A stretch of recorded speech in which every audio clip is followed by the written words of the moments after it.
Existe psicologia cristã?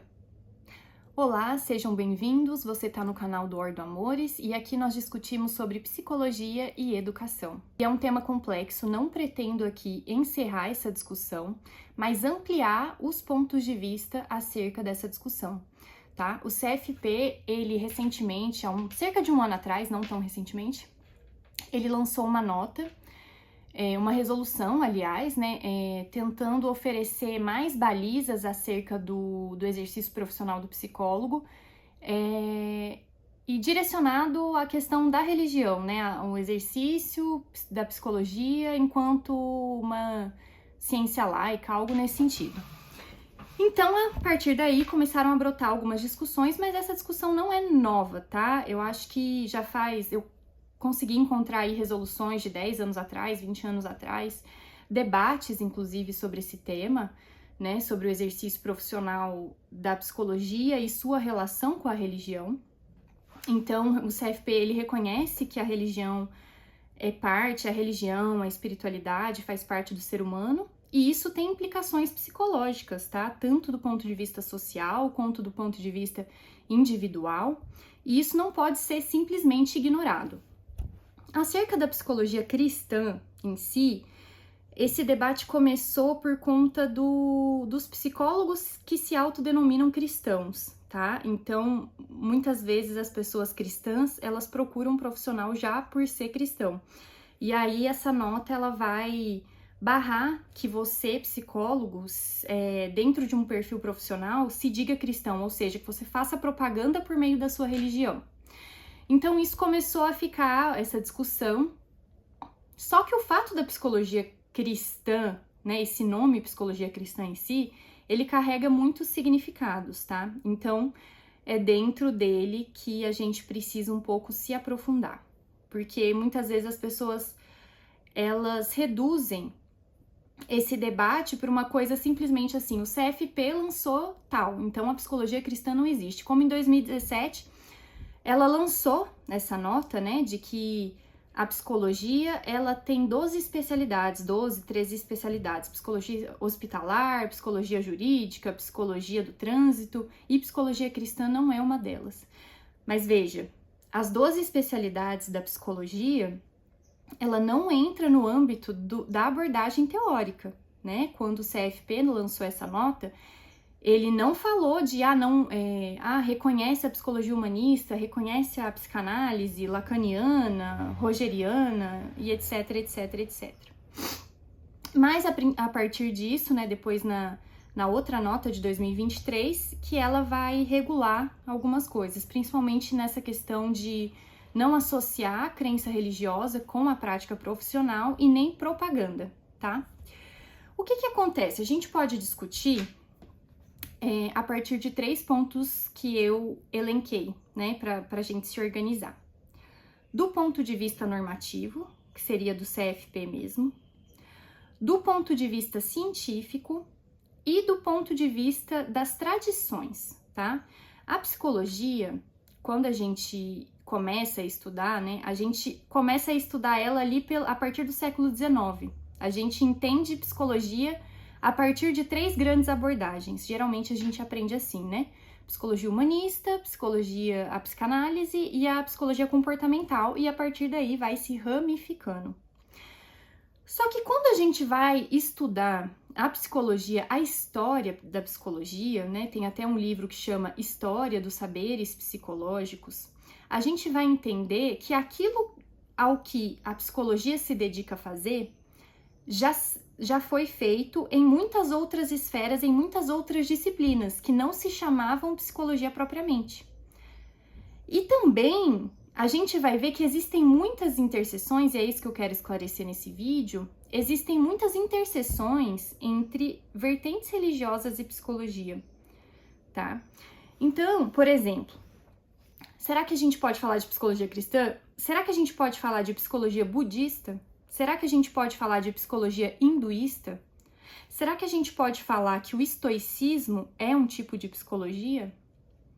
Tá? Quando a gente volta para estudar a história da psicologia, a gente entende que existem psicologias, porque o que é a psicologia em si? A psicologia é uma noção de homem e hoje em dia também uma noção de homem atrelada a uma prática do bem viver. O que a pessoa busca quando ela busca terapia? Viver melhor. Ela está em sofrimento e ela quer saber como eu faço para não vivenciar esse sofrimento que eu vivo, né? Como eu faço para viver melhor? Como eu faço para me curar dos meus traumas do passado?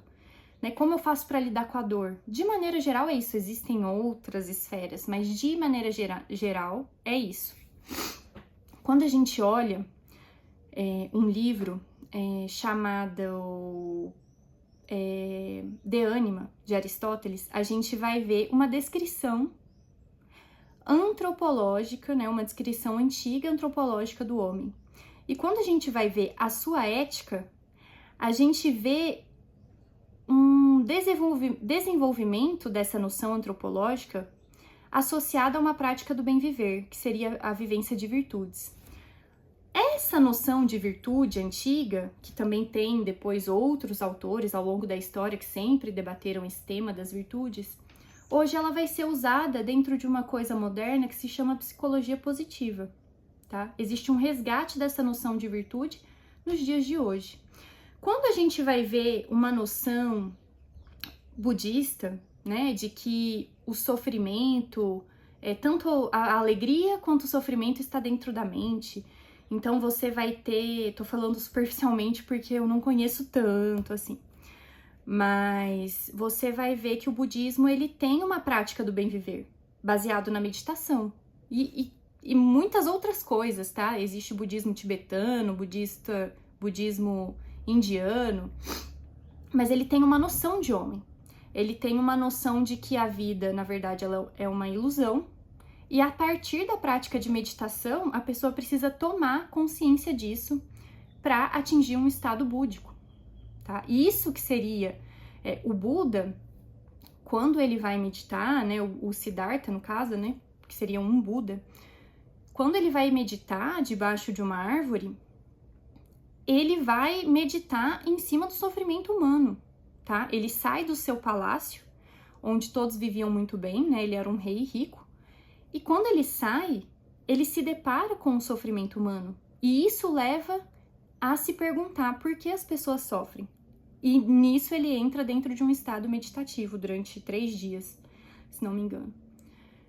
Então veja que essa investigação acerca do que é o ser humano e como o ser humano faz para viver bem não é uma coisa nova, né? E o cristianismo, quer as pessoas queiram ou não, ele tem uma noção psicológica. É uma noção psicológica principalmente baseada numa revelação divina, né? Então ele parte de um princípio de fé, de que o ser humano é a imagem e semelhança de Deus.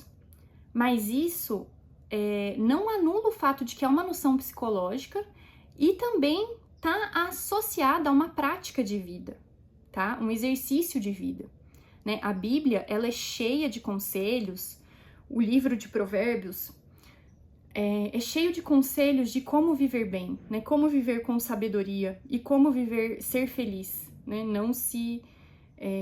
Não cair em armadilhas da vida, digamos assim, né? O próprio estoicismo do Marco Aurélio, quando a gente vai ver, é um livro que também tem feito bastante sucesso hoje em dia, o Meditações. O Marco Aurélio, ele parte do princípio de que nós somos um espírito habitando um cadáver. O estoicismo, ele tem uma certa negação com a matéria, né? Ele acha que a matéria é a fonte do nosso sofrimento. Então, a gente precisa domesticar, cortar a nossa busca por prazer. E, enfim, o hedonismo tem uma filosofia, né? Justamente do contrário, a gente tem que se entregar aos prazeres, porque tudo que a gente tem é o hoje, o agora. A gente tem noção carpe diem, né, depois lá, acho que no século XVI, se não estou enganada. Enfim. E assim, existe essa discussão. E dentro das religiões existe essa discussão. Existe essa tentativa de dar uma explicação, tá? Quanto mais próximo da modernidade a gente vai andando, mais se tem uma tendência de dar uma explicação que exclua as explicações metafísicas, transcendentes e tudo mais. Só que a psicologia, ela nunca conseguiu, assim, unanimamente, se restringir a isso, né? Tanto que a psicanálise, ela, até certo tempo, ela foi considerada ciência, e hoje ela não é mais considerada ciência, né? Ela é uma abordagem extremamente filosófica. Então, se a gente for debater do ponto de vista científico, abordagens mais filosóficas, como a humanista, a psicanálise, elas também vão ter que ser excluídas, né? Tanto quanto a psicologia cristã. E aí o que resta é só aquilo que a comunidade científica empiricamente testou e aprovou, né? Então, isso entra dentro de um dilema grande. Agora, outro ponto que eu gostaria de trazer, eu acho que a gente tem que ter essa dimensão, né? A psicologia cristã, ela existe, tá? O CFP, ele pode não aprovar que você se autodenomine psicólogo cristão, mas a psicologia cristã, o que significa psicologia cristã? Uma noção de homem.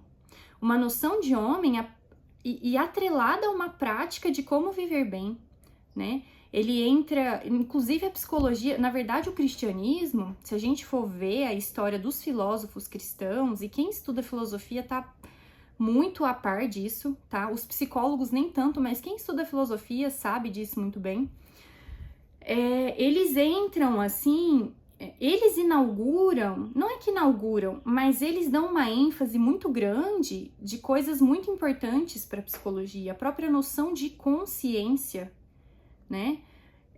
A noção de intelecto, de mente, de apetites sensíveis, de emoções que antigamente se chamavam de paixões, são coisas que foram debatidas, tá? Então não é assim, a gente acha que a psicologia, a partir de um tempo, porque a instituição tal denominou psicologia, pá, surgiu a psicologia, e a psicologia é isso, isso, isso, pá. Não é bem simples, tá? Agora, um outro ponto de vista que eu queria colocar para vocês. Quando a gente vai falar de psicologia moderna, que é essa que a gente conhece, né, que são as abordagens, inclusive, ou as abordagens empíricas, a gente fala de psicologia no curso a partir dessas abordagens porque elas são voltadas para uma prática. Mas ali dentro da modernidade, se discutia muito psicologia dentro da epistemologia, como é capaz o homem conhecer, tá? Então tem Kant, tem vários filósofos ali debatendo filosofia da mente, se a gente pode confiar nos sentidos ou não, se a gente pode confiar na razão ou não, e tudo mais. O Freud, que é considerado o pai da psicoterapia, né, como a gente conhece, essa coisa da pessoa falar, expressar o sentimento dela, e um outro tá ali escutando e analisando, uma coisa assim, né, essa pessoa tá me falando algo, deixa eu entender o que está por trás disso que essa pessoa tá me falando. A psicologia, ela começa um pouco por aí, né, deixa eu fazer uma análise. O Freud, ele é um autor, muito conteúdo para ser estudado, ele foi muito estudioso, tá? Então ele tem muitas referências a diversos autores, e muitas vezes ele omite, né, as referências dele, então precisa ter toda uma interpretação de onde que ele tirou, de quem ele se inspirou, mas ele tem muitas inspirações, principalmente o Nietzsche, né? Isso é bem claro. Nietzsche, também Darwin, né? Ele tem uma característica, assim, evolucionista, mas o Freud, ele entende que o Deus cristão, ele é como que um símbolo que representa, dentro da noção dele da origem da humanidade, existiu um homicídio do primeiro pai, tá? Então o Deus, essa figura de Deus, ela surge para ser colocado no lugar desse pai que foi morto. Então, assim, ele tem uma espécie de mitologia, tá? Que ele explica da origem da humanidade, e a partir disso ele tenta interpretar a religião cristã em cima disso, né? A comunhão, né, cristã, ele fala assim. Então ele fala que Jesus é visto como filho que aceita o pai, invertendo o desejo edípico, né, daquela coisa do Édipo, do filho que quer ficar com a mãe e matar o pai, de matar o pai. O sacrifício de Jesus representa a renúncia do desejo incestuoso e destrutivo do Édipo. Então essa é a noção que o Freud, essa é a explicação que o Freud dá à religião cristã. A Sagrada Comunhão é um eco simbólico do banquete totêmico, em que os filhos da horda primitiva matam e consomem o pai para absorver sua força, mas com um novo significado de redenção e comunhão, tá? Então, assim, Freud é difícil.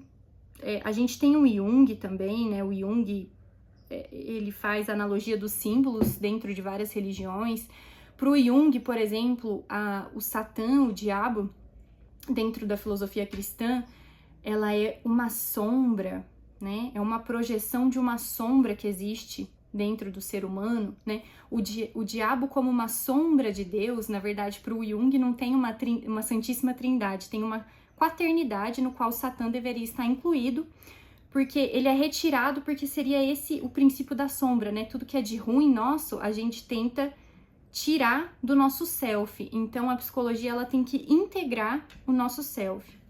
Então, seria essa noção do Jung. E a gente tem também noções, explicações antropológicas, sociais, do cristianismo ou da religião de maneira geral como um mecanismo de dominação. A gente tem uma noção marxista de que a religião é o ópio do povo, e Marx é algo que a gente estuda dentro da psicologia social. Então, assim, o que acontece, tá? Aí você me diz, tá, Luísa, mas isso aí são implicações sociais, análises antropológicas da religião, mas eles não estão misturando religião. Gente, é uma coisa complicada, porque dentro da história da psicologia sempre se estudou a religião, e principalmente a religião cristã, de um ponto de vista extrínseco, tá? Então eu não acredito na religião, não acredito que Jesus seja Deus, que Jesus é Deus encarnado, não acredito em Nossa Senhora, não acredito em anjos, não acredito em nada. Mas eu interpreto todo isso como um mito que o ser humano, a partir de projeções, de mecanismos de sobrevivência ou mecanismos de poder, né, de instituição de poder, criaram, tá? Então veja como que às vezes a discussão ela começa a ficar um pouco injusta, porque sempre se discutiu essas coisas do ponto de vista extrínseco. Só que, e se eu não vejo nada dessas coisas do ponto de vista extrínseco, mas eu vejo de dentro, como alguém que realmente acredita nisso, tá? Nesse caso, eu tô falando de psicologia cristã, mas eu poderia estar falando de qualquer outra psicologia religiosa ou até de cunho filosófico, né? Quando eu acredito que o meu meio de felicidade implica abster dos prazeres, né? Vamos supor que eu tenho uma noção estoica. De certa maneira, é um posicionamento que eu adoto, tá? Então veja como essas discussões elas são delicadas, porque é possível discutir religião do ponto de vista extrínseco, mas não é possível discutir a psicologia do ponto de vista intrínseco da religião, tá? E assim, a psicologia cristã, quando eu falo cristã, são os que se fundamentam dentro realmente da Bíblia, tá? Porque Freud, quando ele foi fazer as análises psicológicas dele, ele se baseia em muitos livros que ele considerava mitos, mas ele se inspira e debruça sobre ele, né? Não nega, não rejeita como algo inválido, tá? Ainda que seja para criticar. Só que veja como essa discussão ela é profunda e muitas das vezes as pessoas simplesmente querem, por uma nota do CFP, excluir toda essa complexidade, tá? Eu poderia entrar em mais detalhes, mas eu também não quero causar polêmica. Mas porque eu vejo assim, a gente fala muito de um suposto efeito negativo que uma moral cristã pode ter, e isso é bem, como eu falei, na origem da psicologia já se discutia a moral cristã como algo ruim, ou a moral como algo ruim, algo que reprime, né? E não como algo que possa guiar, educar, orientar para o bem. Então, essas coisas são complicadas. Para alguns pode orientar para o bem, para outros pode fazer mal, dependendo de como aquilo foi transmitido, dependendo da maneira como a pessoa realmente vive, e enfim.